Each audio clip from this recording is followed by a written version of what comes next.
আলিহি ওয়া আসহাবিহি আজমাইন। বাংলাদেশ শ্রমিক কল্যাণ ফেডারেশন বীরগঞ্জ উপজেলা শাখা কর্তৃক আয়োজিত আজকের এই আন্তর্জাতিক শ্রম দিবস উপলক্ষে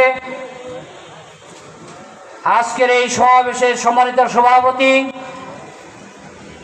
আজকের প্রোগ্রামের প্রধান অতিথি, বীরগঞ্জ ও কাহারোলের মাটি ও মানুষের নেতা মতিউর রহমান, জেলা নেতৃবৃন্দ, উপজেলা নেতৃবৃন্দ এবং বীরগঞ্জ উপজেলার শ্রমিক ভাইয়েরা, আসসালামু আলাইকুম ওয়া রাহমাতুল্লাহি ওয়া বারাকাতুহু।